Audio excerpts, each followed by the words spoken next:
hidup dalam dosa, tidak mungkin hidupmu bahagia. Kenapa? Karena engkau terpisah dari Tuhan.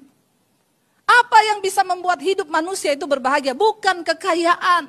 Satu-satunya yang bisa membuat kita bahagia itu cuma satu. Waktu engkau punya hubungan yang dekat dengan Tuhan. Cuma itu. Sehingga dalam segala keadaan engkau bisa connect dengan hadirat Allah. Dosa tidak akan pernah melepaskan engkau begitu saja. Yang namanya akibat dosa itu selalu berujung kepada maut. Saya percaya tidak ada yang lebih penting bagi seorang manusia itu selain pengampunan dosa. Karena firman Tuhan berkata, semua manusia telah jatuh ke dalam dosa dan kehilangan kemuliaan Tuhan. Dan waktu kita jatuh dalam dosa, kalau tidak ada pengampunan, maka kita ini terpisah dari Tuhan untuk selama-lamanya. Nah, saudara bisa bayangkan kalau hidup manusia itu terpisah dari penciptanya. Yang menciptakan kita ini Tuhan. Nah, kalau hidup kita terpisah dari Tuhan selamanya, apa yang terjadi, saudara? Ya, hidupnya rusak, hidupnya begini, ya nggak ada yang tanggung jawab. Ya. Tapi kalau kita menyatu dengan Tuhan, Sang Pencipta kita, ya maka itu sesuatu yang luar biasa. Dan sejak manusia jatuh ke dalam dosa, berbuat kesalahan, lalu kita tahu bersama Alkitab berkata upah dosa adalah maut, kematian dalam kekekalan, binasa. Lalu manusia berusaha untuk memperdamaikan dirinya dengan Tuhan. Lalu Tuhan itu memberi aturan, memberi arahan, darah itu harus dibayar dengan darah. Nyawa ganti nyawa. Nggak bisa digantikan dengan harta. Karena itu dulu zaman perjanjian lama kalau ada orang bikin dosa, dia harus menyembelih ya kambing, domba, jantan agar darahnya tercurah, baru dosa itu bisa dihapus. Tapi kemudian manusia itu semakin bejat karena dia pikir dia bisa beli domba banyak, lalu dia terus hidup dalam dosa. Dan Tuhan bilang, aku tidak tertarik dengan persembahan-persembahan korban itu. Karena Tuhan lebih tertarik hidup kita yang sungguh-sungguh kita persembahkan dalam ketaatan kepada Dia. Lalu akhirnya inisiatif Allah itu turun ke dalam dunia untuk menunjukkan jalan kebenaran bagi manusia. Dia bukan hanya datang ke dalam dunia menunjukkan jalan, tapi Yesus datang mengorbankan dirinya sebagai korban penghapus dosa untuk selama-lamanya. Makanya dikatakan Yesus itu anak domba Allah. Nah, mungkin ada orang yang bertanya, kenapa sih orang Kristen itu percaya Yesus disalib? Jawabannya ini, karena nyawa harus diganti dengan nyawa. Dan Tuhan Yesus bukan sekedar nabi, dia bukan guru selamat, tapi dia juru selamat. Yang memberikan nyawanya untuk pengampunan dosa bagi saudara dan saya. Tidak ada yang lebih membahagiakan bagi seorang manusia itu selain dari dosanya diampuni Tuhan. Ya, saya mau tanya aja sini suami istri. Kalau suami bikin kesalahan sama istri, lalu istrinya nggak ngampuni, 3 hari 3 malam istri nggak bicara. Kira-kira suami happy nggak hatinya? Ada bapak-bapak di sini? Bapak-bapak, istrimu nggak omongan 3 hari, 1 minggu. Bapak-bapak sejahtera nggak? Ini bapak-bapak mati rasa ya? Tolong dijawab ya. Kalau istrimu nggak omongan sama kamu, mati rasa nggak bapak-bapak? Bapak sedih enggak hatinya kalau istrinya enggak ngomong? Sedih kan? Lalu bapak-bapak akan melakukan berbagai cara tentunya untuk dapat pengampunan dong dari istrinya, iya enggak? Iya, cara yang paling mudah itu apa? Duit. Kok tahu? Ya, kita akan melakukan berbagai cara supaya hubungannya pulih kembali, enggak enak. Ya, misalnya istri juga berbuat salah sama suami, lalu suami nggak mengampuni, lalu dia diam terus ya. Kan kita nggak enak hidup dalam sebuah hubungan yang tanpa pengampunan. Nah, sekarang Bapak Ibu bayangkan kalau manusia yang diciptakan oleh Tuhan lalu Tuhan itu tidak mengampuni kita. Ya, maka hidup kita penuh penderitaan, murka Tuhan, tiap hari kutuk yang terjadi, ya nggak Bapak Ibu? Nah, Tuhan Yesus datang dan Dia berkuasa mengampuni dosa. Bukan manusia, manusia tidak berkuasa mengampuni dosa. Nabi tidak berkuasa mengampuni dosa. Hanya Tuhan. Dan Yesus datang sebagai Tuhan dalam dunia ini, saudara. Kita baca bersama ini ayat dari gereja yang dikasih sama saya, Matius pasal yang ke-9. Judul perikopnya, orang lumpuh disembuhkan. Kita baca bersama ayat yang pertama, ya, 1, 2, 3. Sesudah itu naiklah Yesus ke dalam perahu lalu menyeberang. Kemudian sampailah ia ke kotanya sendiri. Ayat 2. Maka dibawa oranglah kepadanya, ya. Ayat 2, multimedia. Minum kopi dulu ya. Ayat 2 baca 1. Ya. Maka macet ya multimedianya ya. So, ini jemaat juga malas buka Alkitab di sini ya. Coba tolong jemaat buka HP sucimu, cepat. Nah. Maka apa? Dibawa oranglah kepadanya seorang lumpuh yang terbaring di tempat tidurnya.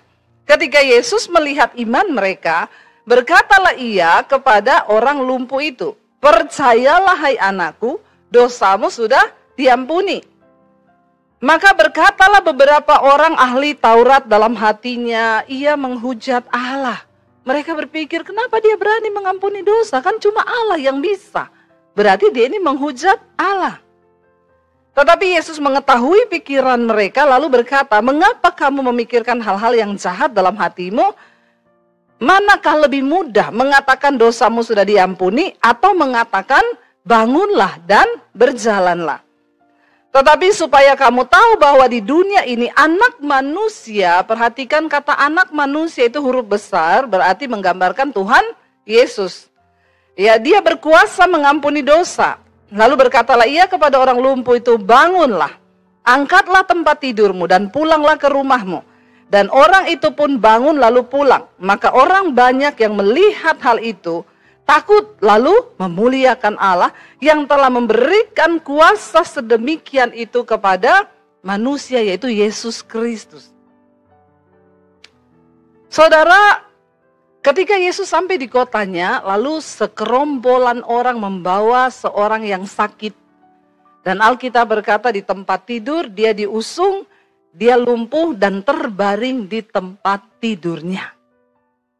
Saya mau tanya saudara, orang tuh kalau lumpuh kira-kira sedih enggak? Ya, sedih. Ya, jangan bilang saya belum pernah lumpuh, Bu. Cuma kita jangan sampai ya, kita gambarkan saja, kita aja kena flu aja udah kayak sekarat toh. Kadang-kadang ada orang-orang alay lebay itu baru sakit sedikit sudah kayak orang sekarat. Ini lumpuh saudara. Ya, lumpuh tidak bisa jalan. Saya yakin pasti mungkin imannya hampir mati, harapannya nggak ada. Dia mungkin bertanya sampai kapan aku hidup seperti ini, atau mungkin sudah minta mati. Karena orang itu saudara kalau dia tuh sakit ya, sakit itu berbeda dengan pergumulan yang lain. Kalau kita jatuh dalam masalah keuangan itu di luar diri. Kita masih bisa lari, masih bisa sembunyi. Kalau kita dibenci orang, difitnah, itu juga di luar diri. Tapi kalau sakit, itu di dalam diri. Dan kalau orang itu sakit, saudara, ya misalnya istri sakit, kadang suami bilang, ya percaya kamu sembuh, jangan takut. Maka yang sakit itu akan berkata, omonganmu tok loh, kamu kan tidak rasa berada di tempatku. Iya enggak saudara? Karena memang kalau orang di proses Tuhan sakit itu waduh butuh penghiburan, butuh kekuatan ekstra. Ya, itu beda saudara. Orang sakit itu dia berhubungan dengan dirinya sendiri dan itu hanya tergantung imannya dengan Tuhan. Sekuat apapun orang mencoba menghibur dia, itu tidak akan bisa kalau bukan dari dirinya. Itu sakit. Ya, saya itu sering menguatkan orang sakit, kadang nelpon, "Bu, saya sudah di ruangan operasi Bu, tolong kasih kekuatan ya. Kadang saya gampang ngomong, Ibu jangan takut, percaya Tuhan beserta. Tapi saya kan cuma ngomong tok. Saya tidak pernah berada di tempat itu. Tapi orang yang sedang berada di tempat itu, nah disitulah imannya dengan Tuhan ya sedang dia pertaruhkan. Saudara, karena nggak bisa ada orang lain yang coba bisa menguatkan dia selain dari dirinya sendiri yang harus membangkitkan imannya. Saya itu seringkali saudara kalau orang kirim kesaksian, Bu saya tuh ketakutan ketika divonis dokter gini-gini, saya bacakan toh kesaksian. Iya jangan takut, pokoknya percaya. Tapi selalu ada tuduhan di hati gini, ya kamu kan gak rasa. Tapi kalau orang itu yang sakit kan dia yang rasa.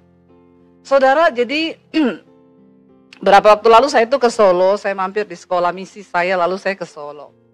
Biasa di Solo saya periksa di klinik itu selalu rutin sama suami periksa darah. Ya cek darah, cek gula, cek itulah ya tabungan-tabungan kita itu ya harus dicek gitu ya. Jadi kalau saudara pusing, cek gula normal, cek ini normal, coba cek saldo. Ya karena biasanya kalau saldo turun semua naik itu ya, darah naik, kolesterol naik, darah tinggi semua naik. Lalu saya tuh cek saudara. Lah, karena kebetulan ada jemaat mesbah doa yang kerja di klinik itu saudara. Lalu dia bilang gini, Bu Devi nggak mau coba USG atau apa, terus saya bilang, kok ibu tahu sih saya tuh sering sakit pinggang Bu, dan itu sampai kram sampai ke perut depan, apalagi kalau saya khotbah hari Minggu penuh itu sakit sekali, tapi saya tahan sudah lama Bu, sudah, ya udah USG aja Bu, akhirnya saya di USG, waktu di USG dokternya bilang, waduh Bu ini di ginjal ibu tuh ada batu ya dan cukup besar. Dan ini saya tidak tahu kenapa ginjal ibu yang sebelah kiri ini mengecil Bu. Sudah 3 cm kecilnya loh. Harusnya 11 ukurannya ini tinggal 8. Yang sebelah kanan ini masih 11 tapi yang kiri ini tinggal 8. Dan kayaknya udah mulai sakit loh ginjal ini. Dan salurannya ini Bu itu sudah mulai membengkak yang di bawah. Ibu lihat yang normal begini. Ternyata ada yang menyumbat loh Bu di bawah ini di saluran kemih. Ibu nggak rasa apa-apa ya? Ya saya rasa sakit sih tahan-tahan. Tapi kan ini hanya USG, ibu harus segera menghubungi dokter untuk tahu tindakan apa yang, tapi segera ya Bu, karena ini sudah bahaya. Akhirnya saya itu saudara, ya saya divonis dokter begitu kan, ya aduh langsung rasanya luruh hati saya saudara ya. Terus suami saya bilang, ayo kita makan dulu yuk, saya makan ya di resto kesukaanmu di Solo, adem ayem. Rumah makannya sih adem ayem, tapi hari itu saya nggak adem ayem. Kita pergi makan saudara. Saya itu sepanjang makan merenung loh saya. Tuhan ngapain sih Tuhan pakai sakit begini. Selama ini saya tahan sakit itu saya cuma pikir karena saya sering pegang mic sebelah kiri. Jadi otot saya itu agak kram. Saya nggak mau pikiran yang negatif. Lagi makan itu suami saya berusaha menghibur-hibur saya. Tenang saya itu enggak apa-apa dalam hati. Kamu enggak rasa. Saya yang tahu ini, saya yang berhubungan dengan diri saya. Lalu saya cuci tangan kan ke wastafel, tiba-tiba ada ibu-ibu. Bu Devi Basir ya, iya Bu. Ibu terima kasih ya. Ketika saya sedang terpuruk mengalami pergumulan yang berat Bu. Saya itu dengar khotbah ibu 3 kali sampai 4 kali sehari. Tapi kok bisa ya Bu saat saya dengerin khotbah ibu terus. Saya itu sama Tuhan dibuat lupa masalah saya. Jadi saya tiap hari sukacita. Saya kayak orang lupa ingatan loh. Dia itu cerita menggebu-gebu saudara. Dan dia berterima kasih lewat firman yang ibu sampaikan. Khotbah-khotbah ibu saya dikuatkan. Dan dia tidak tahu saya lagi tidak kuat saat ini. Jangan tertawa dosa loh saudara. Ya karena pendeta juga manusia. Jadi saya bilang, oh iya Bu puji Tuhan. Iya ibu ngerti gak sih kayak orang lupa ingatan. Dan saya bilang Tuhan aku juga mau lupa ingatan hari ini Tuhan. Bikin dong aku begitu gitu ya. Kok ibu itu bisa lupa ingatan, saya nggak bisa nih Tuhan, ngerti ada penyumbatan. Lalu saya duduk, saya bilang sama suami saya gini, Tuhan tuh ajaib ya. Aku tuh lagi sedih loh, tapi ibu itu tadi bersaksi loh, dia begini-begini. Terus suami saya bilang, lah itu sudah dapat kekuatan dalam hati saya, sudah dapat kekuatan. Ya kamu bisa ngomong, tapi kan saya yang merasakan saudara. Akhirnya kita pulang ke Jakarta, sampai Jakarta saya konsultasi ke satu rumah sakit, ketemu dokter ahli. Ya, lalu saya konsultasikan, Bu, harus CT scan. Karena ini tidak bisa ketahuan ukuran batunya itu berapa. Kalau di CT scan semua kelihatan. Ya udah. Aduh, saya tuh masuk ke ruang CT scan, saudara ya. Tuhan, itu yang paling saya takuti ya. Saya ketemu dokter, dokter tanya, "Ibu pernah sakit apa?" "Enggak pernah, Dok." "Ibu umur berapa?" 50, mau jalan 51. "Berarti ibu kaum Lolita." "Apa itu, Dok?" "Lolos 50 tahun." Puji Tuhan ibu selama 50 tahun kan ibu nggak pernah keluar masuk rumah sakit kan. Ya ini kan ibu sudah lolos 50 tahun. Saya bilang ya ini sudah masuk 51 Dok, makanya juga sudah mulai ada yang bermasalah. Akhirnya masuk ke ruang CT scan saudara. Aduh disitulah saya mulai deg-degan. Tapi saya merasakan ternyata selamat ini jemaat tuh kalau ngomong, "Bu saya di ruang operasi takut, saya di ruang CT scan takut." Dan sekarang saya mengalami gitu ya, lihat alatnya begitu saya tiduran di situ. Lalu disuruh ya tarik napas, mesinnya bunyi kan. Cuma saya sendiri di dalam situ, tidak ada orang. Saya tarik napas, aduh Tuhan kok yo mengerikan gitu ya, ada di tempat-tempat yang seperti ini gitu ya. Aduh gitu ya, saya masuk, habis itu ya selesai, keluar lagi, masuk lagi sih ke dalam, tarik napas. Aduh rasanya mau berhenti napas saya di situ. Tapi ya sudah selesai, akhirnya saya masih di hati tuh, duh kenapa sih harus begini, harus begitu. Ya akhirnya kita ke dokter, tunggu hasil CT scan keluar, saya konsultasi dokter. Dokter bilang, "Wah pantes Bu, ini ukuran batunya 2,5 cm. Kalau ukurannya masih di bawah 1 cm, kita masih bisa getar tok, dia pecah, nanti keluar. Tapi ini sudah 2,5 dan posisinya sudah turun di bawah. Ini ibu nggak sakit?" "Sakit Dok, tapi ibu lumayan kuat ya, nahan sakit ini seperti ini." "Ya sakit, saya kalau rasa sakit tuh kayak ditusuk pisau dari belakang sini tembus ke depan dan kram saudara." Tapi kan nggak ada yang tahu kan. Lalu dokternya bilang, "Ya ini nggak bisa ini lagi Bu, harus segera dioperasi loh. Karena ini sudah membengkak sekali, ibu punya saluran itu dan ginjalnya sudah mulai berkurang fungsinya itu, hati-hati kalau sampai ini dibiarkan terus." Karena dia lihatin saudara, ginjal sebelah kiri saya itu sudah tercampur air. Nah ini air nggak bisa keluar. Lalu dia terangkan, "Nanti ibu akan dioperasi lalu dipasang selang Bu di dalam ginjal." Aduh saya mendengar itu saudara, ya Tuhan kok ngeri banget ya saudara. Suami saya gini, "Sabar say, percaya, lu percaya aku, tapi kan kamu ndak rasa."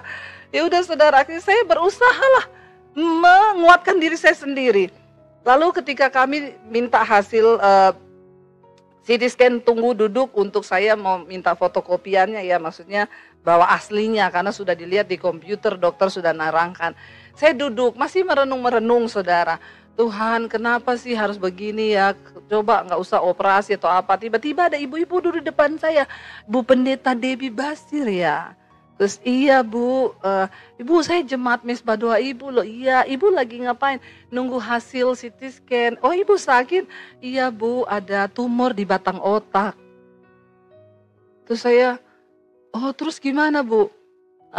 Puji Tuhan sih sudah operasi 3 kali." Jangan tertawa kau. "Hah, sudah operasi 3 kali Bu?" "Iya karena tumor saya itu sudah melekat di batang otak Bu, jadi dokter nggak bisa ambil semua, jadi diambilnya sedikit. Nah tiap tahun kan dia tumbuh, jadi tiap tahun kepala saya harus dioperasi, ini sudah yang ketiga. Nah ini saya CT scan lagi mau lihat hasilnya ada tumbuh lagi enggak, terus kalau tumbuh lagi operasi lagi." "Iya Bu." Dia jawabnya biasa banget saudara. Dan saya yang begini kok udah kayak mau mati gitu besok. Dan saya melihat itu, terus Tuhan itu kasih tahu di hati saya ya, "Kamu tuh lihat loh, itu dia jemaat loh."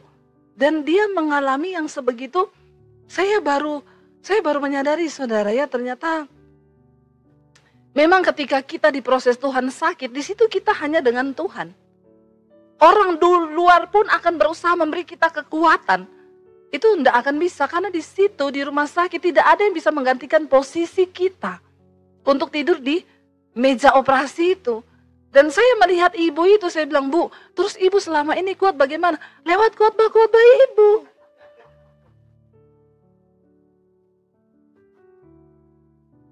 Kadang-kadang kita nih gampang ya, tapi di situ saya tuh kayak ditemplak Tuhan.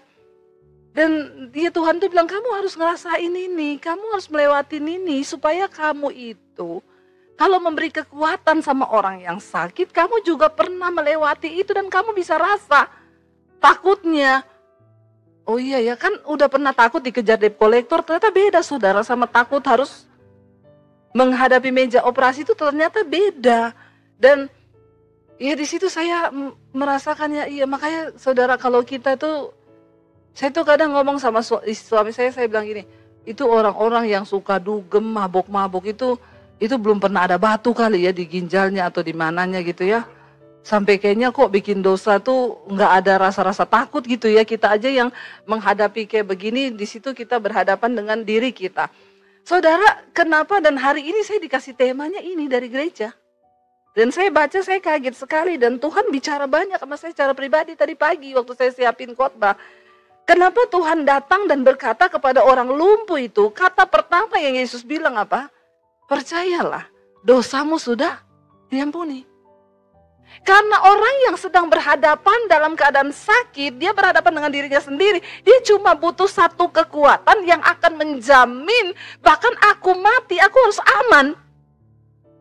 Dan tidak ada rasa aman lain yang bisa diberikan kepada manusia selain satu perkataan bahwa dosamu sudah diampuni.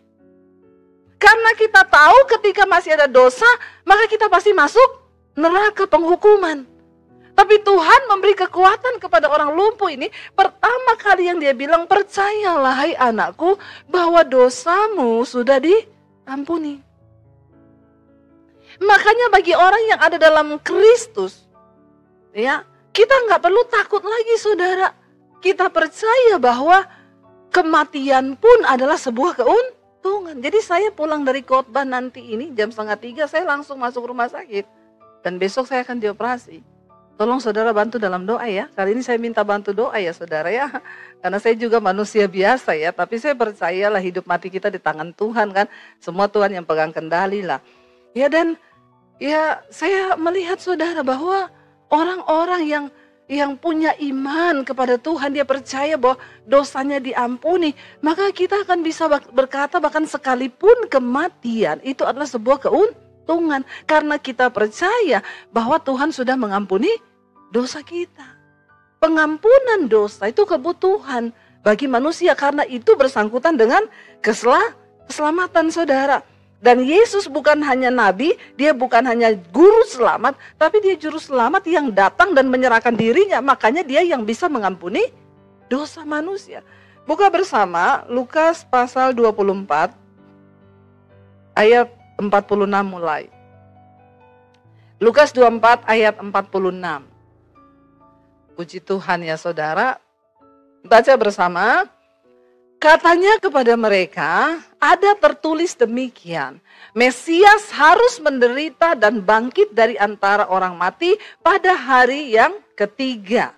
Lalu ayat berikutnya 47, dan lagi dalam namanya apa?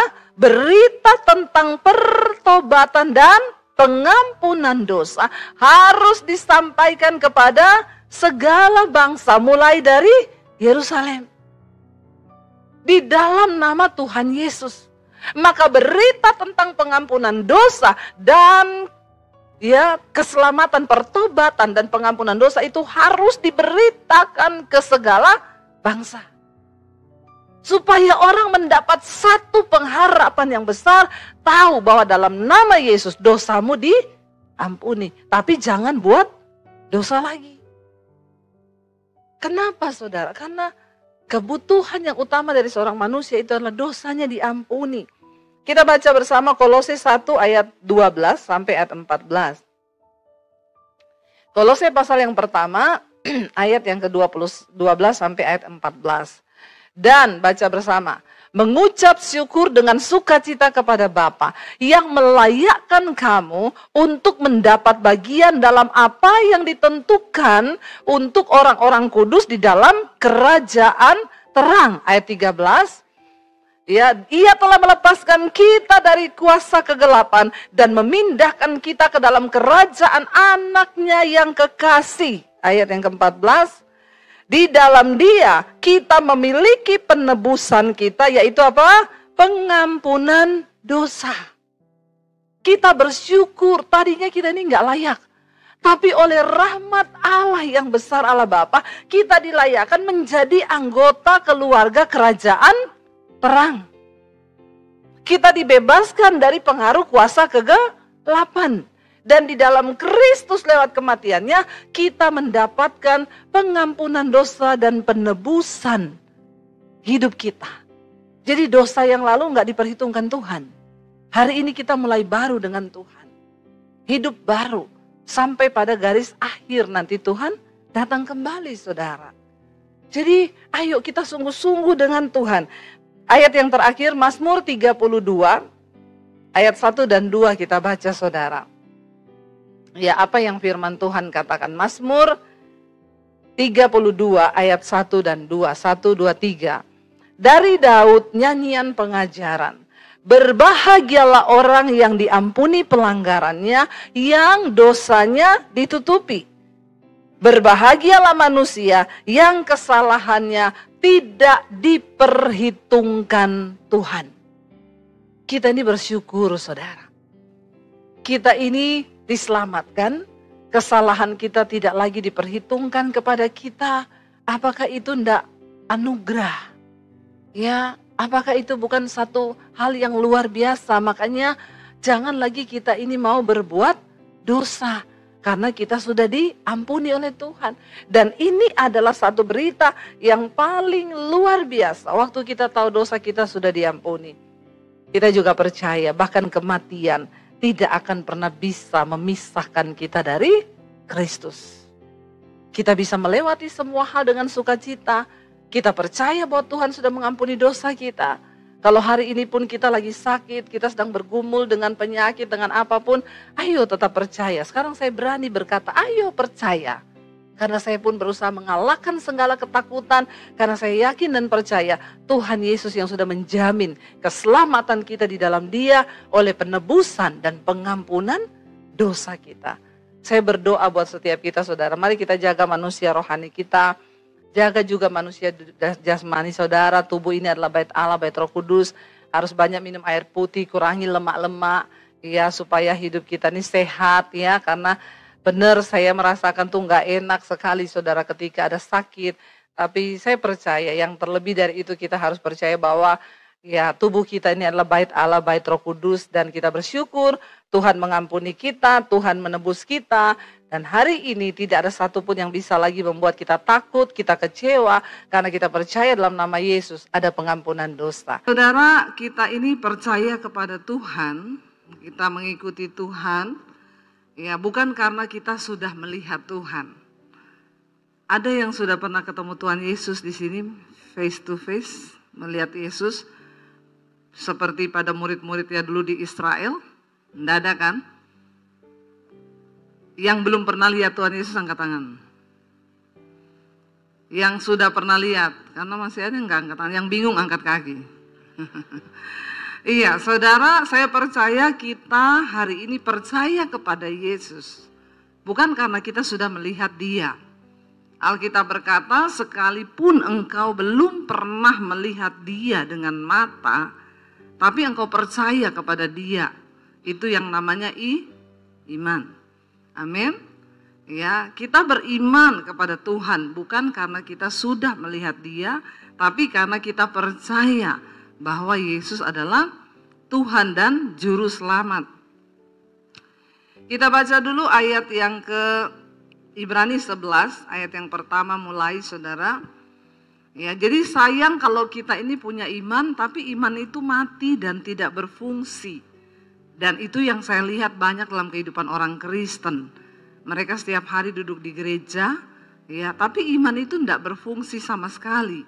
Ketika menghadapi masalah mereka stres, ketika menghadapi pergumulan mereka tertekan, ya bahkan banyak yang terlilit dengan pinjol. Ya, karena imannya mati, saudara. Ibrani 11 ayat yang pertama, firman Tuhan berkata begini, iman adalah dasar dari segala sesuatu yang kita harapkan dan bukti dari segala sesuatu yang tidak kita lihat. Sekali lagi kita baca bersama 1, 2, 3. Iman adalah dasar dari segala sesuatu yang kita harapkan dan bukti dari segala sesuatu yang tidak kita lihat. Jadi iman ini luar biasa, karena dalam iman ada dua unsur, harapan dan bukti. Ya, ini susah. Tapi kalau kita sudah mengerti dan mempraktekannya, ini luar biasa, saudara. Di dalam iman ada harapan kita, tapi dalam iman juga ada bukti yang belum kita lihat. Tapi kita percaya. Karena itu ya susah-susah gampang memang. Kita lompat Ibrani 11 ayat yang ke-6, saudara. Baca bersama Ibrani 11 ayat yang ke-6. 1, 2, 3. Tetapi tanpa iman tidak mungkin orang berkenan kepada Allah.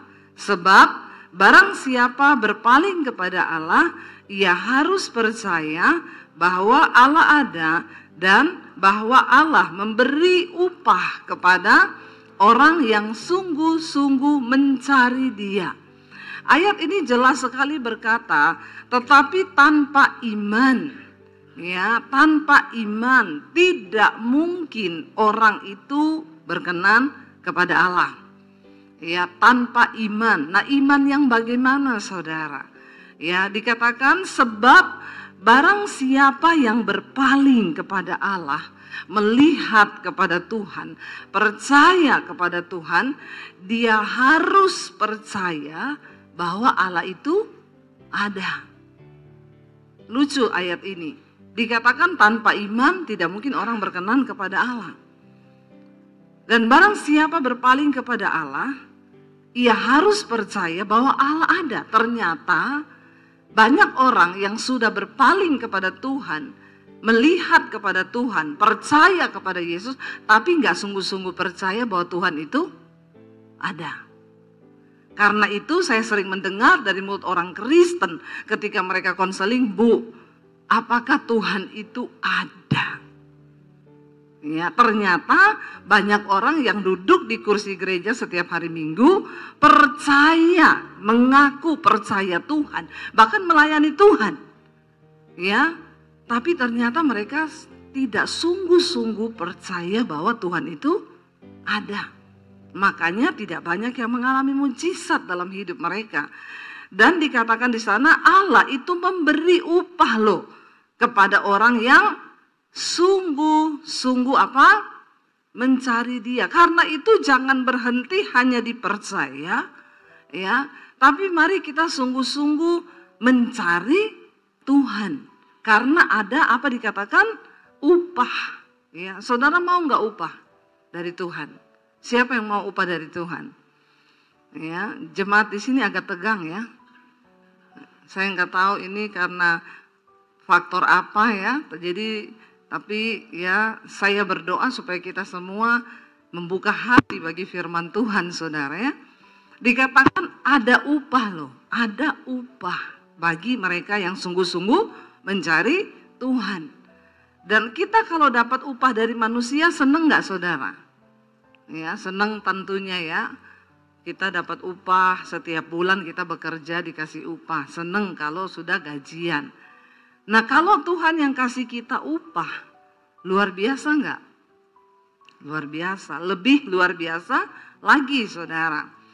Nah, kita mau belajar, saudara. Di dalam Alkitab ada satu orang yang dikatakan dia itu bapak orang beriman. Yaitu siapa? Abraham. Kenapa Abraham dikatakan sebagai bapak orang beriman? Tentunya karena imannya sudah teruji. Amin.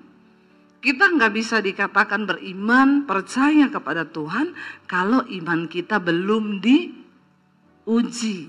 Ya, saya yakin saudara semua pasti punya pengalaman ujian iman. Ya, saya yakin orang yang mengaku percaya Tuhan itu harus mengalami pengalaman ujian iman. Kalau saudara belum mengalami, saya doakan supaya diuji. Amin. Ya, harus, saudara. Karena tanpa ujian, iman kita tidak mungkin terbukti. Ya, Dikatakan di sana Abraham itu bapak orang beriman. Kalau kita baca Ibrani 11, kenapa dikatakan ayat yang ke-8 sampai ayat yang ke-11?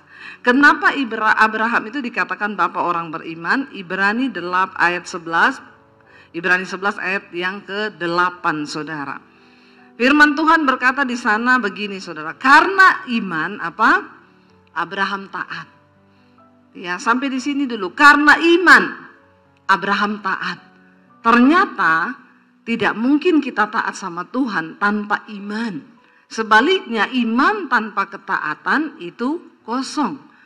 Di dalam Yakobus dikatakan, engkau percaya hanya ada satu Allah saja, itu baik. Tapi setan juga percaya akan hal itu. Jadi kalau iman kita hanya sampai dipercaya, maka kita satu level sama. Dengar baik-baik ya. Yakobus berkata, engkau percaya hanya ada satu Allah saja, itu baik, tapi setan juga percaya akan hal itu. Jadi kalau level iman kita hanya sampai dipercaya, berarti kita satu level sama setan. Ya, enggak usah takut-takut bilang satu level sama, bilang kanan kirimu, jangan-jangan kamu satu level loh sama setan. Ya, kalau kamu cuma punya iman tok, percaya tok sama Tuhan. Maaf, jangan sombong. Anda duduk setiap minggu di gereja sini, ya, jangan sombong. Masih banyak orang Kristen yang satu level imannya sama setan. Karena hanya berhenti di percaya. Ya, kita percaya pada Tuhan, setan juga percaya. Jadi apa bedanya kita sama setan? Kalau kita hanya berhenti di percaya.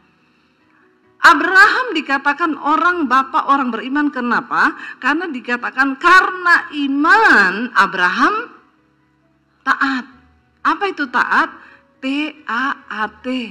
Tidak ada alasan titik. Amin. Bilang kanan kirimu, taat. Ya. Setelah kita beriman, kita harus masuk ya pada yang namanya ketaatan. T-A-A-T. Tidak ada alasan titik. Nggak usah tanya. Karena iman Abraham taat. Sudah nggak ada alasan titik, percaya aja sama Tuhan. Ketika apa? Ia dipanggil untuk berangkat ke negeri yang akan diterimanya menjadi. Jangan malas baca Alkitab, saudara. Saya ini lagi suruh saudara baca. Jangan cuma lihat. Saya tahu nih di rumah jarang-jarang baca Alkitab toh. Jadi tolong di sini baca Alkitab ya. Ayat ulang lagi. Karena iman Abraham taat ketika ia dipanggil untuk berangkat ke negeri yang akan diterimanya menjadi milik pusakanya. Lalu ia berangkat dengan tidak mengetahui tempat yang ia tuju. Saya mau tanya, negeri itu sudah diterima belum? Ya, sudah dilihat belum? Tetapi Abraham taat. Kalau Abraham tidak berangkat, dia lihat nggak negeri itu? Nah, kalau dia meragukan Tuhan dan tidak percaya ketika disuruh berangkat, karena mungkin dia takut, karena memang belum dilihat, ya, lalu dia memutuskan untuk tidak berangkat. Kira-kira Abraham melihat nggak negeri yang luar biasa itu? Nah, di sini saudara, banyak orang Kristen tidak pernah melihat janji Tuhan karena mereka tidak berani taat melakukan apa yang Tuhan suruh.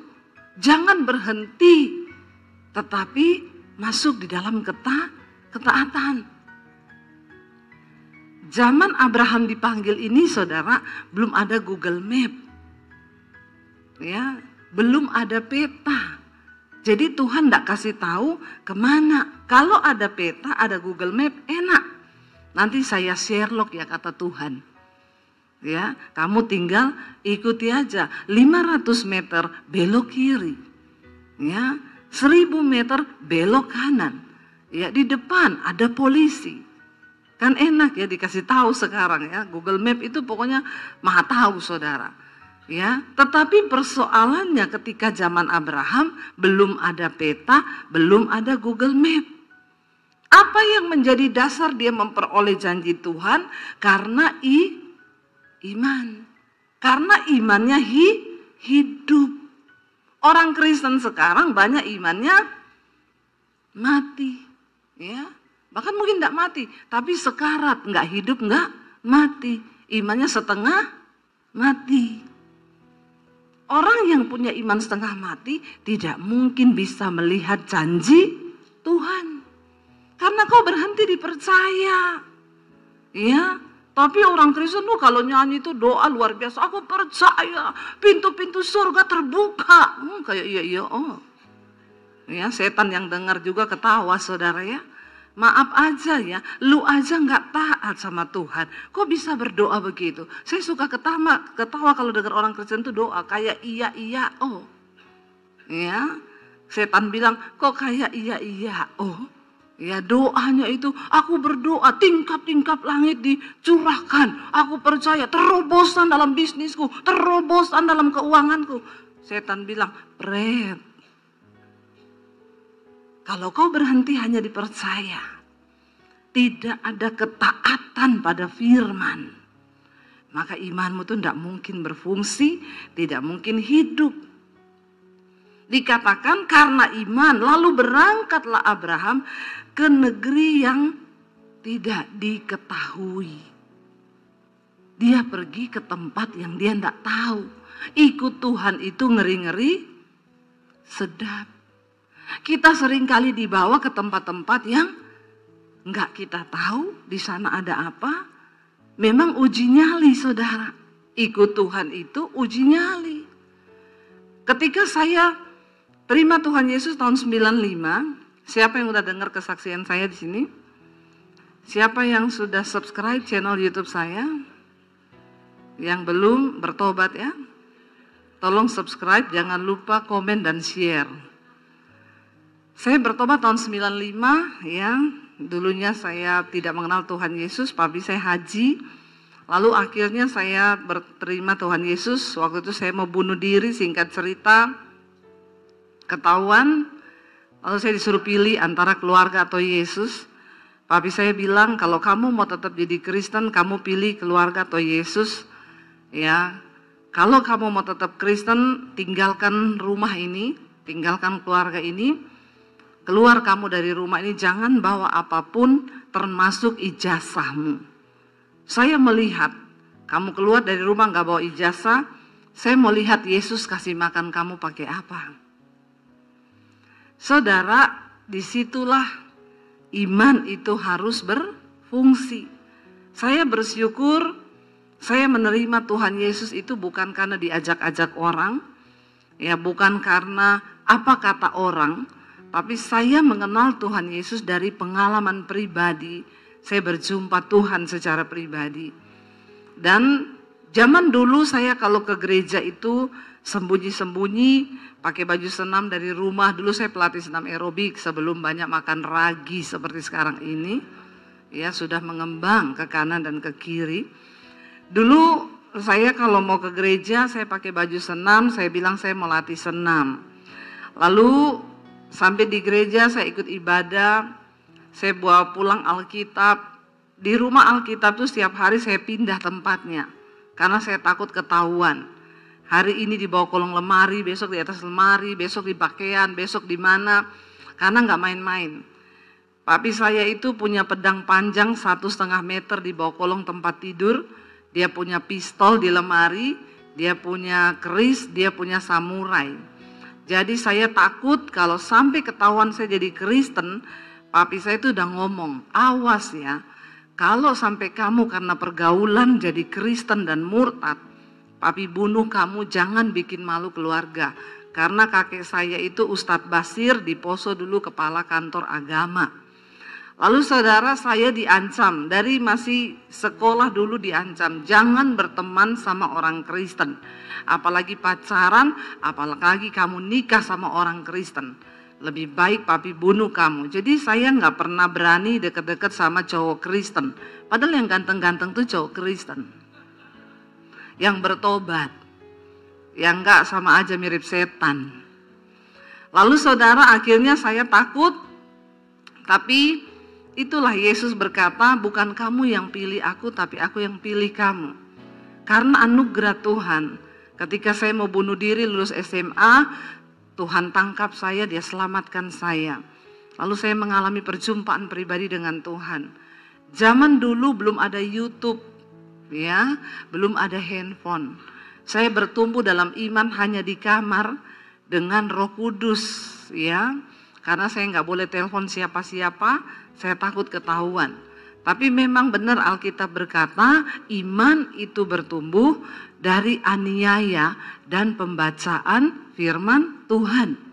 Orang Kristen sekarang sudah kurang aniaya, makanya imannya nggak tumbuh. Saya doakan biar saudara teraniaya.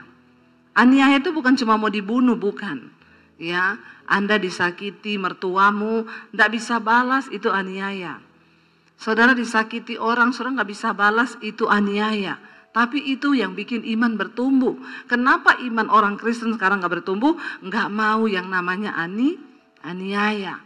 Di rumah tangga aja ada persoalan, pengennya cepet-cepet cerai. Yang masalah dengan anak, mertua, menantu, pengennya putus hubungan biar nggak ada masalah. Akhirnya itulah imannya semua mati. Lalu saudara, saya ketahuan tahun 96 jadi Kristen, lalu saya diusir dari rumah tanpa bawa ijazah. Saya keluar dari rumah itu bukan mulai dari nol, dari minus, karena saya nggak tahu mau mengapain. Saya nggak bisa cari pekerjaan. Ya, jadi disitulah iman itu mulai hidup. Seringkali kesulitan, keadaan, rasa tertekan itu mengaktifkan iman kita. Ya, makanya jangan cepat-cepat cari pertolongan sama yang lain. Ketika butuh uang, enggak usah cepat-cepat telepon mertua, enggak usah cepat-cepat telepon anak, ya, atau cepat-cepat pergi ke penggadean menyelesaikan masalah tanpa masalah. Ya, enggak ada itu.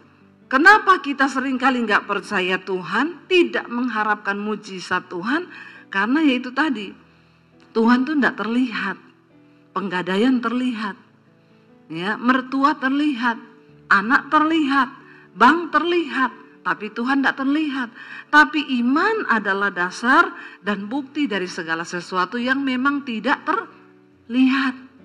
Amin. Saudara bingung atau ngerti ya? Kayaknya banyak yang bingung ya. Tapi ikuti aja, nanti saudara ngerti. Lalu saudara, saya mulailah di situ hidup dengan iman. Ya, tanpa orang tua, tanpa uang. Dari kota Poso saya pergi ke kota Palu, 7 jam perjalanan naik bus. Ya, karena dibayari tante saya sampai di Palu. Saya nggak bawa uang 1 sen pun. Sampai di Palu saya numpang tinggal di kos-kosan sepupu saya, mereka anak-anak kos. Saya numpang di situ, ya. Kalau mereka pergi kuliah, anak-anak kos ini, saya ngapain? Saya cuci baju, saya nyapu, saya nyetrika, saya masak. Saya jadi pembantu di tempat kos itu, ya. Dan itu nggak pernah saya lakukan di rumah orang tua saya, karena di rumah orang tua saya banyak pembantu. Tapi itulah iman. Seringkali kita dibawa ke tempat-tempat yang kita tidak mau, yang kita tidak inginkan. Abraham, dia bisa saja memilih, saya sudah enak di sini. Ya, di rumah keluargaku, aku tinggal terusin usaha bapakku, ya, tinggal terima warisan, udah beres semua. Tapi Tuhan itu tidak seperti itu. Tuhan ingin engkau mengalami Dia secara pribadi, supaya engkau bisa cerita bahwa kau punya Tuhan yang hidup. Amin. Lalu 1 tahun saya diproses sama Tuhan untuk dihancurkan karakter saya. Karena dulu saya sombong, saya angkuh, saya orangnya ya egois. Jadi dihancurkan jadi pembantu, mau apa lagi? Mau sombong apa? Di situ saya baru mengerti ayat firman Tuhan yang Rasul Paulus katakan, aku hidup, tapi bukan aku lagi yang hidup, melainkan Kristus yang hidup di dalamku. Kita nggak punya lagi hak untuk bela diri, untuk apa, nggak ada. Saya direndahkan serendah-rendahnya, tapi Tuhan tidak bisa mengangkat kita kalau kita belum direndahkan. Karena memang kita ini lahir sudah punya bakat sombong. Ya, ada yang bilang, memang Bu, orang kaya-kaya itu sombong. Jangan salah, miskin sombong juga banyak. Ya, bukan cuma kaya yang sombong, miskin. Artinya apa, saudara? Memang semua manusia terlahir dengan sikap, sifat sombong. Tapi Alkitab berkata, Tuhan menentang orang yang sombong, tapi Dia mengasihi orang yang rendah hati. Bagaimana kita bisa rendah hati? Harus dihancurkan. Bilang kanan kirimu, nggak usah sombong. Ya, jangan sombong, tapi harus mau dibentuk Tuhan. Saya doakan nih yang masih sombong-sombong biar dihancurkan Tuhan. Ya, kalau kita sudah dihancurkan Tuhan tuh enak, saudara. Mau diapain aja kita puji Tuhan, dan Tuhan suka orang-orang yang seperti itu. Lalu saudara, akhirnya saya masuk sekolah Alkitab di Makassar, dan dari situlah saya memulai kehidupan pelayanan di dalam Tuhan sampai hari ini. Apakah saya pernah mengalami kesulitan? Sepanjang pelayanan saya sulit terus. Karena memang ikut Tuhan itu tidak enak. Siapa yang bilang ikut Tuhan Yesus enak? Angkat tangan, coba. Ikut Yesus enak atau tidak? Bingung kan? Banyak orang Kristen yang bingung hari-hari ini. Ya, siapa yang bilang ikut Yesus enak? Siapa yang bilang ikut Yesus tidak enak? Siapa yang bingung? Angkat kaki. Bingung semua. Ikut Yesus itu tidak enak. Kalau kau bilang ikut Yesus itu enak, berarti kau belum sungguh-sungguh ikut Yesus. Orang yang sungguh-sungguh ikut Kristus, ikut Tuhan, itu akan berkata, tidak enak. Kenapa? Ada daging yang harus dihancurkan. Ada ego yang harus dimatikan. Ada kesombongan yang harus direndahkan. Dan ikut Tuhan itu tidak enak. Orang memperlakukan kita tidak adil. Kau tidak boleh balas. Enak tidak? Pengennya balas. Kalau bisa 7 kali lebih. Tapi Tuhan bilang tidak boleh. Ya, kalahkan kejahatan dengan kebaikan. Itu tidak enak, saudara. Siapa bilang enak? Ya, jangan mengutuk orang yang membenci dan menganiaya kamu, tapi berdoa, mintalah berkat bagi orang itu. Enak enggak? Ya, ada yang bilang enak, pret. Enggak enak. Siapa bilang enak? Saya mau tanya, siapa yang sudah pernah melakukan berdoa bagi musuhnya yang paling engkau jengkel dan engkau bilang, Tuhan berkati dia. Tolong angkat tangan. Yang sudah pernah melakukan itu, ambil sepeda di bawah. Nggak tahu sepedanya siapa, ambil aja. Ya, berat saudara, berat. Dan banyak orang Kristen yang tidak mampu melakukan hal itu. Dia berdoa sih buat musuhnya. Tuhan, aku berdoa, kalau kau yang balas, pasti lebih hebat. Ya apa ya? Ya, doa sih doa. Kau berdoa buat musuhmu. Iya, saya doakan terus musuh saya. Doanya apa? Aku tidak bisa balas Tuhan. Tapi kalau Tuhan yang balas, lebih parah. Bertobat. Tidak enak ikut Tuhan itu, tidak enak. Akhirnya saya dibawa dalam pengalaman demi pengalaman pribadi dengan Tuhan. Dari tahun 95, saudara, saya ikut Yesus. Tidak enak terus. Ya, dan engkau akan dibawa pada proses yang tidak enak itu. Sampai kapan? Sampai kau lulus. Ya, sampai engkau lulus. Iman itu, kalau saya gambarkan, selalu saya bilang seperti roket. Roket itu kalau diarahkan, diluncurkan keluar angkasa, dia harus full power dari bawah. Karena dia harus melawan gaya gravitasi bumi, atmosfer bumi. Tapi ketika dia sudah menembus atmosfer bumi, dia nggak perlu power lagi. Dia tinggal melayang, mengorbit, mengudara, melakukan tugasnya. Tapi memang banyak roket yang tidak kuat, sehingga meledak di udara. Kekristenan seperti itu. Kalau kau mau mencapai perkenanan Tuhan, ya, kau harus full power, mencari Tuhan. Tidak enak, Bahkan banyak yang akhirnya meledak, kepahitan, kecewa, meninggalkan Tuhan, ya, menyangkal Yesus, banyak, ya. Tapi kalau kau sudah mencapai perkenanan Tuhan, itu enak, saudara. Abraham ketika dipanggil meninggalkan keluarganya itu tidak enak. Banyak pemikiran, apalagi dia seorang pria, bapak, kepala keluarga. Dia kan berpikir, gila ya, saya udah hidup enak di sini. Saya sudah punya ternak, kekayaan, nyaman, aman. Karena semua manusia itu menyukai zona nyaman. Dan musuh terbesar iman adalah zona nyaman. Kesulitan yang kau hadapi hari ini bisa jadi menjadi anak tangga. Tuhan sedang membawamu kepada level iman yang berikutnya. Katakan, amin. Jangan mudah menyerah. Jalani bersama Tuhan. Saya berbicara di sini bukan teori, karena saya sudah melihat bagaimana mujizat dan kuasa Tuhan itu dalam hidup saya. Perjalanan hidup saya dilempar, dibuang dari keluarga itu saya lulus SMA loh, saudara. Makanya saya bilang sama anak-anak saya yang sekarang ini Gen Z. Saya suka bilang mereka itu Gen Z. Biar agak-agak ada power gitu ya. Gen Z itu kan menghidupkan. Generasi hari-hari itu generasi yang rapuh, ya, dikit-dikit tertekan, ya. Saya kemarin ketemu saudara teman saya di Semarang, Bu, ya, generasi hari ini tuh Bu, dapat gaji, komisi 1 kali gaji loh Bu, tertekan di tempat pekerjaan, dia keluar. Saya tanya, sekarang kamu kerja apa? Enggak kerja Om. Terus kamu ngapain? Ya enggak ngapa-ngapa, aku lebih menikmati hidup kayak gini. Agak gila enggak generasi sekarang ini? Ya, makanya orang tua hati-hati.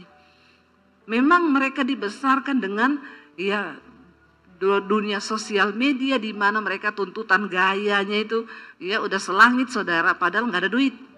Gaya toh itu. Ya, daya juangnya nggak ada. Saya sering bilang sama anak-anak saya, Mami, seumuran kamu ini dulu, Mami udah keluar dari rumah loh.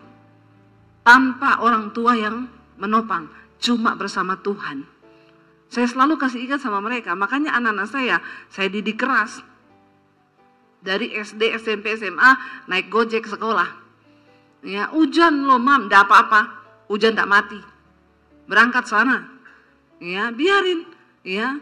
Mereka harus mengalami proses hidup yang berat. Enggak pakai pembantu di rumah, kamu cuci baju sendiri. Bajumu kotor, kamu enggak pakai baju bersih ke sekolah. Orang tua sekarang salah didik semua anaknya. Dari kecil udah dimanja, makanya makin hancurlah generasi kita ini. Udah nggak dibawa ke Tuhan, ya semua serba dikasih, jadi hancur saudara. Nilai juangnya nggak ada. Saya mengalami Tuhan itu, berproses dengan Tuhan itu luar biasa. Orang bertanya, kenapa ibu itu punya iman yang begitu hari ini luar biasa? Saya bilang, ya karena proses yang berat. Semakin berat proses hidupmu, semakin kuat imanmu. Makanya jangan mau yang gak mudah-mudah. Bersama Tuhan, hadapi saudara. Ya. Lalu di sana dikatakan Abraham melangkah, lalu dia pergi ke negeri yang dia nggak tahu ada di mana. Yang dia nggak tahu itu di mana. Dia pergi, berangkat dia dengan tidak mengetahui tempat yang dia tuju. Ya. Lalu bagaimana Abraham bisa tahu tempat itu? Alkitab berkata setiap kali dia berhenti di satu tempat, Abraham mendirikan mezbah. Dia mencari Tuhan. Karena Tuhan menjadi Google Map-nya dia. Ya, setiap kali dia berhenti, Tuhan aku nggak tahu mau kemana. Dia mendirikan mezbah, lalu Tuhan kasih arah. Kamu jalan ke timur, nanti belok kanan, belok kiri. Orang Kristen sekarang bahkan sudah tidak bisa dengar suara Tuhan. Ya, banyak yang bilang, Bu, dengar suara Tuhan. Bagaimana caranya ya? Saya nggak bisa tuh dengar suara Tuhan. Mari kita bertobat, saudara. Lalu dikatakan di sana, saudara, karena iman, ayat yang ke-9, ia diam di tanah yang dijanjikan itu, seolah-olah di suatu tanah asing, dan dikatakan di situ ia tinggal di kemah dengan Ishak dan Yakub yang turut menjadi ahli waris janji yang satu itu.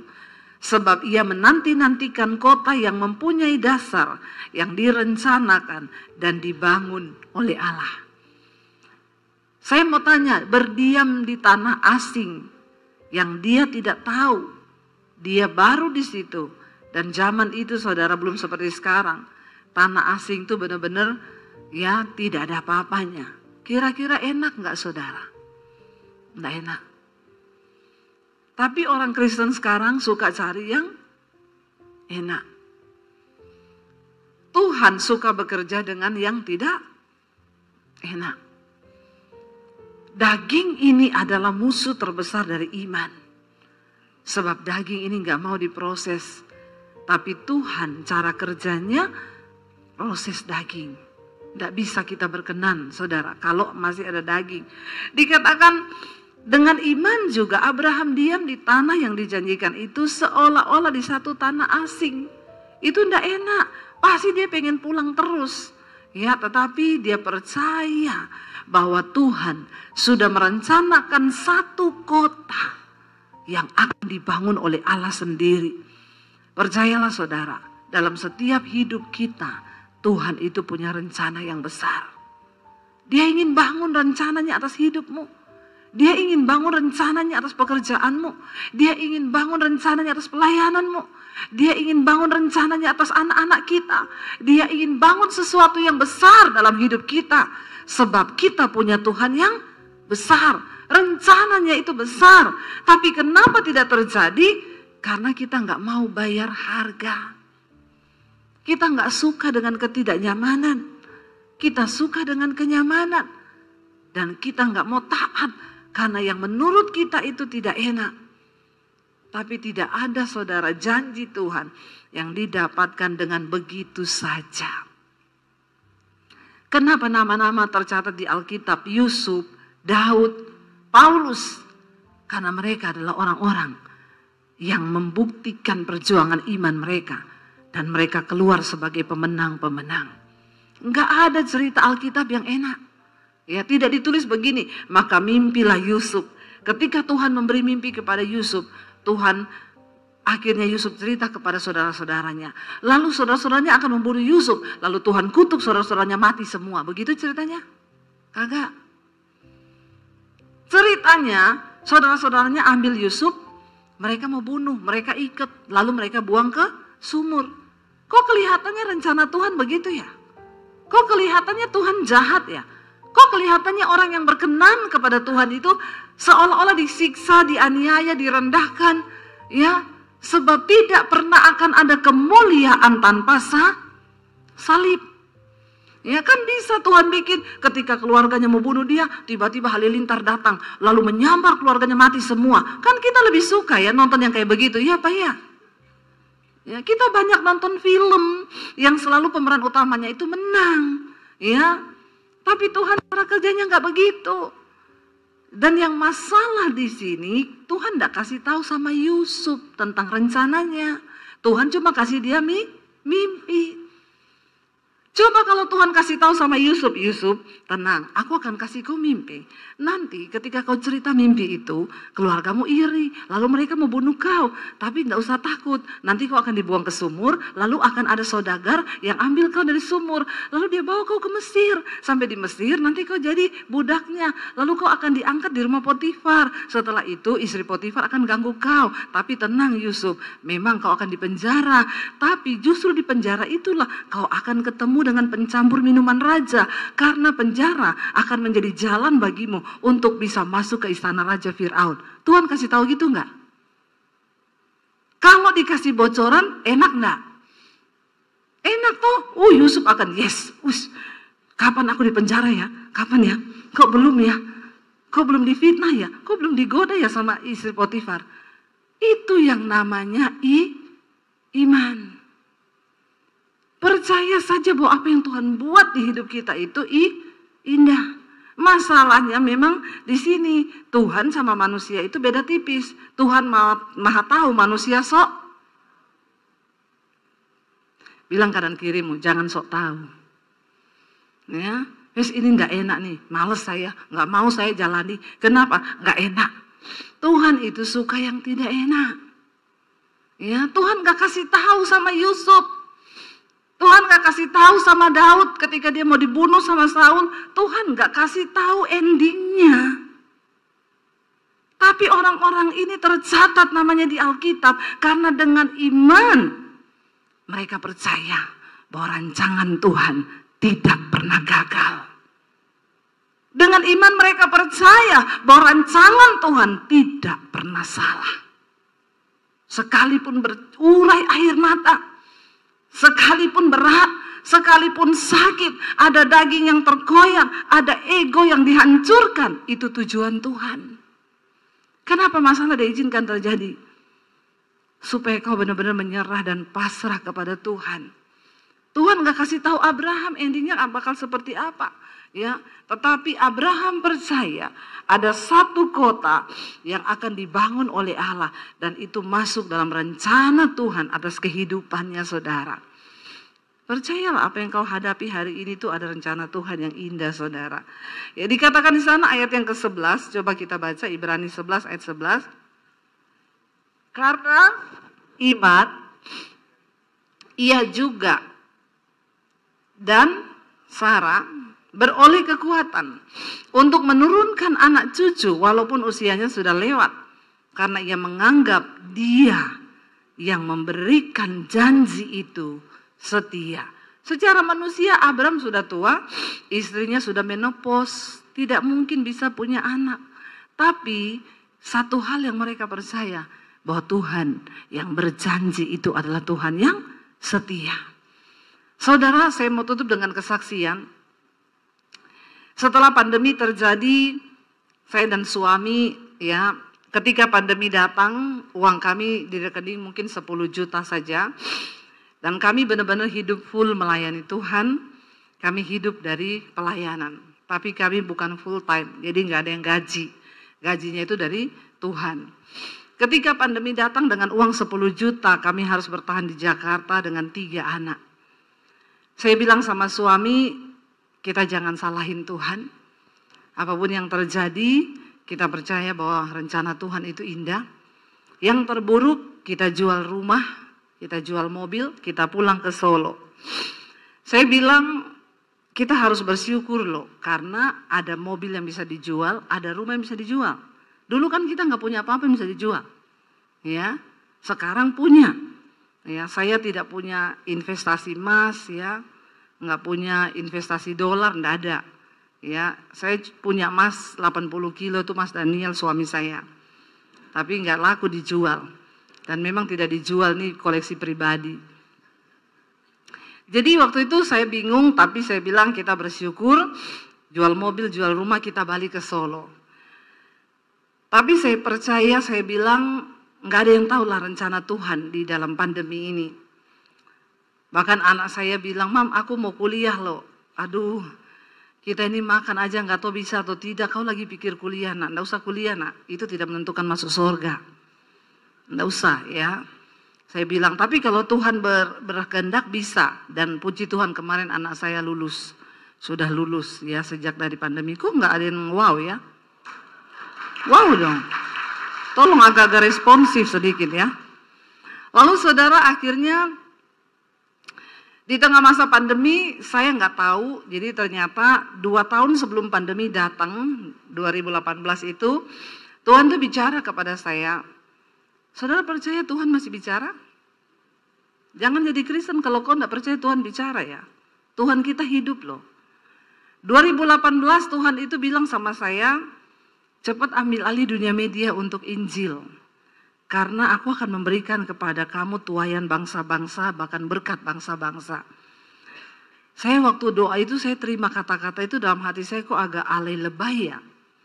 Tuaian bangsa-bangsa, berkat bangsa-bangsa. Kita di Jakarta aja pelayanan gini-gini tok. Tapi saya bilang sama suami saya bilang, ya kalau media itu berarti TV.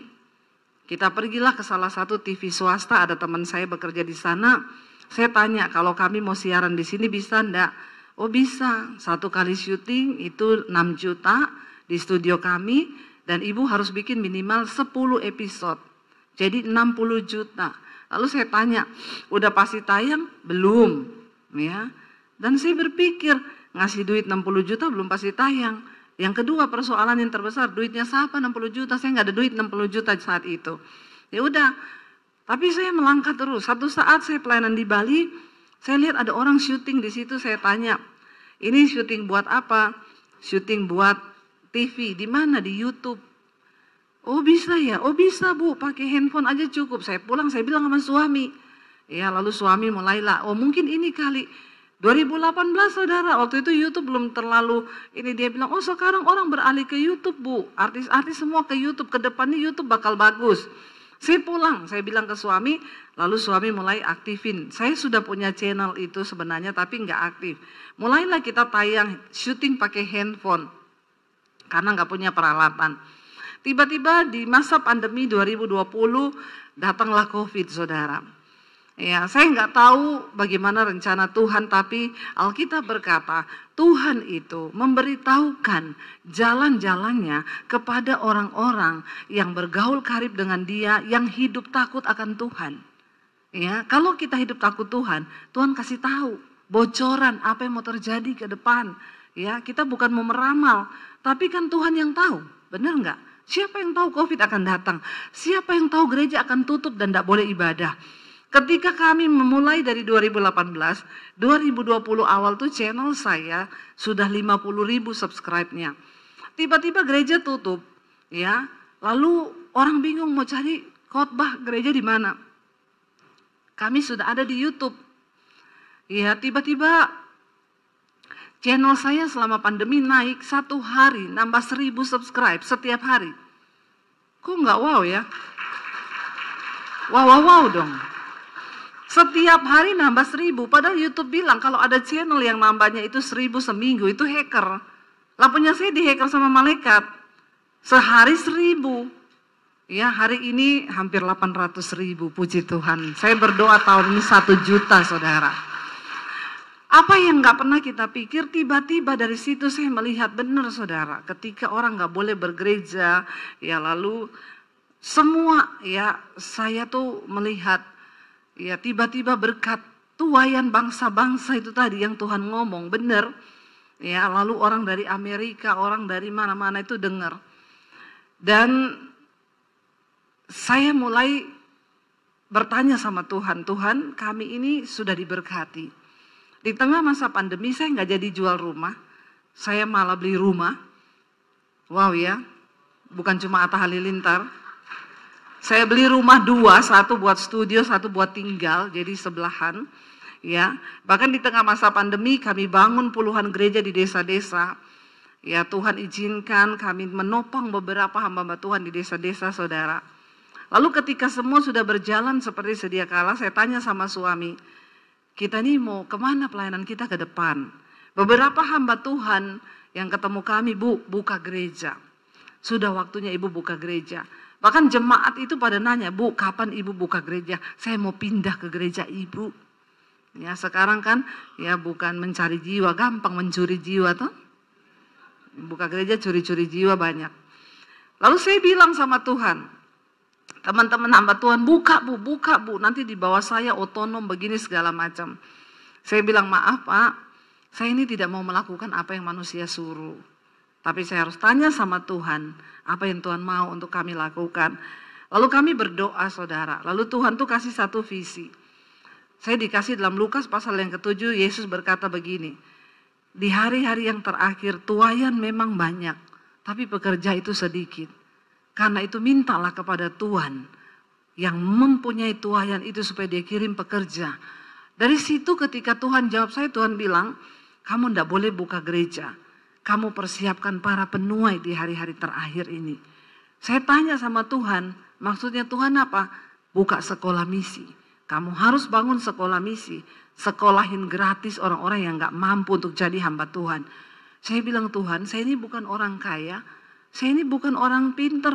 Saya gak punya titel STH, MTH, HHH, banyak begitu. Kenapa Tuhan suruh saya? Tuhan bilang, aku gak cari orang pinter, aku gak cari orang kaya. Tapi aku cari orang yang punya iman. Karena hanya dengan iman, semua proyekku di bumi ini akan terjadi. Lalu kami diberkati Tuhan, saya sisihkan sebagian berkat untuk cari tanah. Saya dan suami kalau pelayanan ke Surabaya, kami naik mobil. Kami cari tanah di daerah Tawangmangu. Saya cari daerah dingin, ya supaya dekat gunung, dekat Tuhan lah ya. Kalau sekolah Alkitab di kota itu dekat mall. Nanti hamba Tuhannya jadi hedon, ya bukan dekat Tuhan. Kalau dekat gunung dia bangun pagi lihat gunung, lihat Tuhan gitu kan. Akhirnya saudara, kami cari di daerah Karanganyar, Tawangmangu sana. Ada yang izinnya dapat, tapi harganya mahal. Ada yang harganya dapat, izinnya nggak dapat. Lalu saya bilang sama Tuhan, Tuhan, aku sudah melangkah dan aku mau taat mendengar suaramu loh. Walaupun berat, tapi kenyataannya begini Tuhan, terserah Tuhan. Tiba-tiba ada seorang bapak telepon, Bu Debbie, saya jemaat ibu di YouTube. Saya dengar ibu mau bikin sekolah misi, iya. Saya punya tanah 4.500 di bawah gunung Bu, tapi di daerah Bandungan, di Semarang. Kalau ibu mau coba ibu pergi lihat. Saya pergi lihat saudara. Dingin di bawah gunung. Bangun pagi langsung lihat gunung di sini. Balik belakang lihat gunung. Wah dekat Tuhan ini. Ya, cocok ini. Iya Pak, saya cocok Pak. Oke kalau ibu cocok, tanda tangan di depan notaris diserahkan tanah itu. Ya, saya pikirnya tadi paling bangun 500 juta sampai 1 miliar lah. Setelah itu ada orang datang, Bu saya pemborong. Ya saya juga jemaat ibu di YouTube, saya nanti yang borong ibu nggak usah bayar saya. Bu saya yang bagian desain, saya mau gambar ibu nggak usah bayar saya. Digambarlah saudara. Begitu selesai, saya lihat nilainya. Ya saudara. Saya bilang, hah? Nggak salah ini? Enggak Bu, sekarang apa-apa mahal. Apalagi habis pandemi. Lalu saya timbullah pikiran manusia saya bilang sama suami, udah oke Pak, saya oke gambarnya. Gampang lah say. Gampang kalau saya siaran di YouTube, kasih nomor rekening di situ. Jalan-jalan nomor rekeningnya muter-muter kan. Ya saudara, pembangunan sekolah misi sudah dimulai, saudara bisa menabur ke rekening ini. Ya, suruh jalan-jalan tuh nomor rekening, muter-muter sampai orang pusing lihatnya kan. Ya. Lalu suami satu saat tanya, mana nomor rekening yang mau ditaruh? Saya sudah mau tayangkan ini. Saya bilang tunggu saya tanya Tuhan lagi deh. Waktu saya berdoa Tuhan bilang, silakan kamu taruh nomor rekening itu di layar YouTube, tapi aku ndak ikut. Karena kamu sudah seperti Daud yang mencoba menghitung kekuatannya, mencoba menghitung pasukannya. Padahal Daud tahu dia menang bukan karena kekuatan pasukannya, tapi karena aku, tangan Tuhan. Kalau kamu taruh nomor itu di YouTube, mungkin kamu dapat sejumlah uang yang kamu butuhkan, tapi aku nggak ada di dalamnya. Saya bilang sama suami saya, nggak usah taruh nomor rekening, nggak usah. Karena kita sudah komitmen dari dulu tidak bakal taruh nomor rekening di layar YouTube sampai hari ini. Saya bilang, kalau kita taruh Tuhan nggak ikut, buat apa kita bangun gedung besar kalau Tuhan nggak ada di dalamnya? Sekarang banyak orang bangun gedung besar tapi nggak ada Tuhan. Karena bukan kehendak Tuhan, tapi kehendaknya sendiri. Lalu saudara saya bilang sama suami, nggak usah. Lalu kami mulai berjalan. Saudara tahu, pembangunan pertama, pemborong bilang, Bu, tanggal sekian kita peletakan batu pertama, Ibu bisa datang, tolong bawa uang pertama 400 juta saja dulu Bu. Oke, saya bilang sama suami, di tangan saya ada uang cash 150 juta, nanti kalau mau pergi kita mampir di rekening, kita ambil di bank, kurang 250 juta. Saudara, 2 hari sebelum ke Bandungan, Semarang, ada ibu telepon saya, Bu Debbie, saya boleh main ke rumah ibu enggak? Kenapa? Saya mau antar es krim buat ibu. Oh iya, ya udah kalau mau antar es krim saya kasih alamat, dia datang bawa es krim. Bu, ini es krim buatan saya, enak banget. Ibu coba, kalau mau minta lagi nanti saya kasih. Saya bikinin. Bu, ini ada berkat. Saya disuruh Tuhan, nggak tahu. Pokoknya Tuhan suruh saya datang ke ibu, 50 juta Tuhan suruh saya kasih ke ibu. Oh iya, terima kasih Bu. Kami nggak pernah ngomong ke siapapun. Kami nggak ngomong, cuma Tuhan yang tahu. Akhirnya saya bilang berarti kita tinggal ambil 200 juta. Besok aja kalau mau berangkat. Sehari sebelum kami ke Semarang, ada orang telepon, Bu, saya dari Kanada. Saya disuruh Tuhan ketemu ibu. Saya mau ketemu ibu. Nggak bisa Pak, saya nggak ada waktu. Besok saya harus berangkat ke Semarang, ke Bandungan. Please Bu, di dekat rumah ibu aja lah, ketemu di Starbucks apa di mana. Sebentar aja, penting. Kami ketemu, akhirnya saya kasih waktu, oke ketemu. Waktu ketemu dia ngobrol banyak, dia diberkati lewat channel YouTube saya, dipulihkan. Bu, sudah 3 bulan ini saya tahan. Tuhan suruh saya kasih berkat ini sama ibu. Ini ada uang 200 juta. Saya nggak tahu Tuhan mau suruh apa, tapi ini Tuhan suruh saya kasih. Jadi saudara, saya akhirnya hari itu benar-benar membawa uang ke sana, peletakan batu pertama 400 juta. Dan Tuhan tuh bilang begini, kalau kamu taruh nomor rekeningmu di YouTube, kamu nggak akan lihat hal ini terjadi.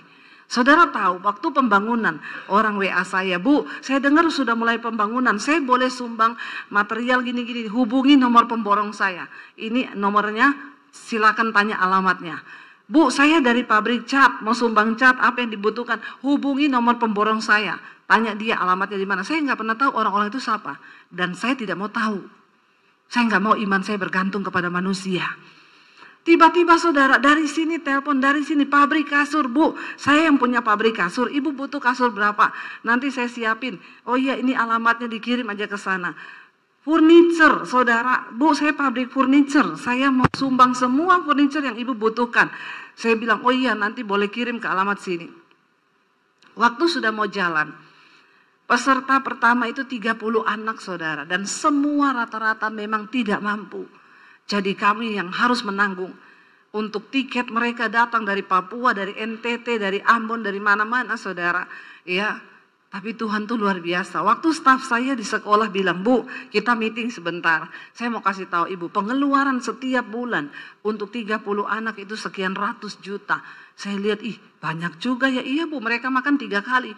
Dan ini orang luar pulau, makannya banyak. Ya. Lalu saudara, ya sudahlah, ya jalan dengan iman. Saudara tahu ketika berjalan, saya nggak tahu. Pabrik tahu, Bu, saya tiap 2 minggu sekali kirim tahu. Pabrik tempe, Bu, saya setiap kali 2 minggu sekali kirim tempe. Bu, saya yang punya peternakan ayam, setiap 2 minggu sekali saya kirim telur ayam itu 2 peti. Ya, sayur datang, semua datang. Sampai kadang kita kelabakan, harus bagi ke panti asuhan karena takut busuk saudara. Beras berkelimpahan. Sampai hari ini, kemarin saya baru pulang dari Bandungan, peresmian untuk angkatan kedua. Sudah lulus angkatan yang pertama, sekarang masuk angkatan yang kedua. Saya cuma mau bilang sama saudara, saya tidak berteori. Tuhan yang Abraham sembah, Tuhan yang saya sembah, Tuhan yang saudara sembah, Tuhan yang sama. Kalau hari ini pelayanan kami bisa menjadi dampak yang begitu Tuhan pakai dengan luar biasa, itu bukan karena saya hebat. Karena Tuhan kita Tuhan yang hebat. Amin saudara. Mari kita bangkit berdiri bersama.